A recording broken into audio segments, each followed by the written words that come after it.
اس سے پہلے کہاں کہاں بھیجے، قیصر بھیجے، کسرا بھیجے، روم بھیجے، بڑے بڑے بادشاہوں کے پاس مجھے جاسوس بنا کر بھیجے تھے نا. ہاں میں نے ان تمام بادشاہوں کا ملاحظہ کیا ہے، ان کے چاہنے والوں کو دیکھا ہے. ان کے چاہنے والے ان کی تعظیم اسی وقت تک کرتے ہیں جب تک وہ کرسی پر بیٹھا ہوا ہو. کرسی سے نیچے اتر جائے سمجھ ہی میں نہیں آتا بادشاہ کون ہے، آقا کون ہے، غلام کون ہے. لیکن میں اب کی بار جہاں گیا ہوں میں اس ذات کو دیکھ کر آ رہا ہوں کہ وہ کرسی پر نہیں چٹائی پر ہے، لیکن ان کے ماننے والے ان کے ہاتھ سے لگا ہوا پانی زمین پر گرنے نہیں دیتے، لگا ہوا پانی زمین پر گرنے نہیں دیتے ہیں. تو سوچ، جس ذات کے ماننے والے ٹچ ہوئے پانی کو گرنے نہ دیں، اس کے خون کو کیسے گرنے دیں گے، اس کے خون کو کیسے گرنے دیں گے. بدل ڈالو. اور یہ چیز ان کو بدلنے کے لیے کہا، ان کا ہی بدل دیا اللہ تعالیٰ نے. ایک اس پازیٹیوٹی نے 90 اور 92 سال کی عمروں کو اللہ نے نہیں دیکھا. تم نے میرے حبیب کے لیے اپنی پازیٹیوٹی دکھائی ہے. میں دوں گا پاسٹ کو، اب گزارو زندگی. انہو لذکر لک ولقومک. میرے حبیب یہ ذکر بنے گا، یہ ذکر بنے گا آپ کے لیے اور جو آپ کے ہو جائیں گے اس کے لیے. میں نہیں دیکھوں گا ان کے پاسٹ کو. یہ پوائنٹ آپ نوٹ کر لیا آپ نے، اور ذرا سوچ کر سر ہلائیے گا. ہاں ہمارے کو آپ ہی سے خطرہ ہے، ان لوگوں سے خطرہ نہیں. کلیئر بات ہے، سمجھ رہے ہیں؟ ہاں نوجوانوں دھیان میں رکھو. لوگ آپ کو بڑا چٹھی نکالتے تھے. یہ دیکھو مصنف ابن شیبہ کا تھے. اب بتاؤ بیچارے کو ہجا بھی لگنے نہیں آتا. مصنف ابن شیبہ کون ہے؟ یہ ابن کثیر کا تھے. ارے بہت اوتھینٹک ہے. تو آپ ایک ہی لفظ کو، اللہ سے بھی زیادہ اوتھینٹک ہے نہیں، محمد سے بھی زیادہ اوتھینٹک ہے نہیں، ابو بکر سے بھی زیادہ اوتھینٹک ہے نہیں. ہم ان سب کو سمجھ چکے ہیں. سمجھ چکے سے مطلب یہ مقصد کیا ہے اللہ کا، مقصد کیا ہے رسول اللہ کا، مقصد کیا ہے افضل البشر بعد الانبیاء کا. کیا بات ہے. ایک پازیٹیوٹی کی تفسیر کبیر کے حوالے سے آپ کو مثال دو. سورہ کہف کی آیت نمبر 12 کے تحت التفاسیر میں آپ دیکھیں گے تفسیر کبیر میں کہ اللہ کے نبی صلی اللہ علیہ وسلم نے حضرت ابوبکر صدیق کو انگوٹھی دیا تھا. مشہور ہے، انگوٹھی دیا تھا. کہا تھا کہ اس پہ لا الہ الا اللہ کندھا کر کے لاؤ. کندھا سمجھ رہے ہیں نا، تختی کر کے لاؤ. وہ بنانے کے لیے اس ہاں نقش بنانے کے لیے کر کے لاؤ. ٹھیک ہے.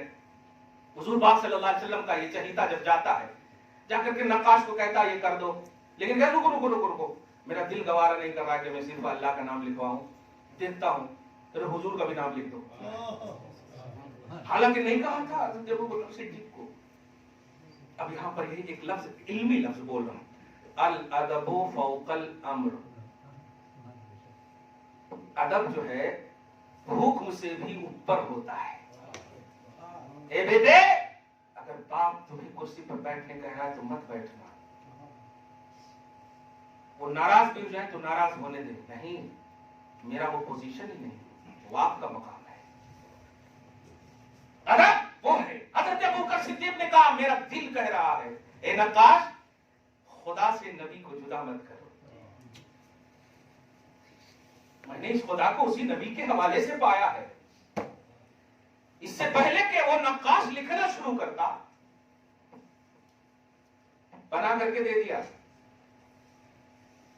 اب آپ بتائیے نقاش کون؟ کوئی نبی تو نہیں تھا نا، کوئی نبی نہیں تھا. یہ نقطے کی طرف اشارہ نہیں ہوتا ہے کبھی.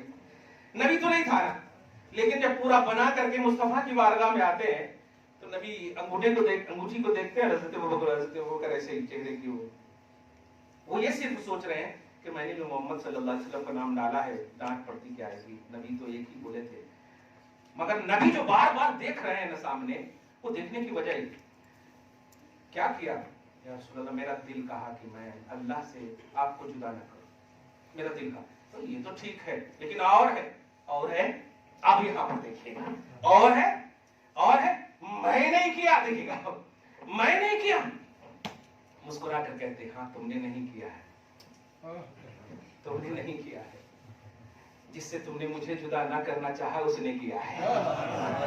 جبرائیل میری بارگاہ میں آئے تھے، میرے حبیب ابو بکر آپ سے مجھے جدا کرنا نہیں چاہتا. یہ عشق، یہ محبت ہے، یہ ادب ہے. سنیے، جبرائیل کے ذریعے سے میں اس نقاش کے دل میں یہ بات ڈال رہا ہوں، اس نقاش کے دل میں بات ڈال رہا ہوں. خبردار، جس ذات نے میرے محبوب کو مجھ سے جدا نہیں کیا،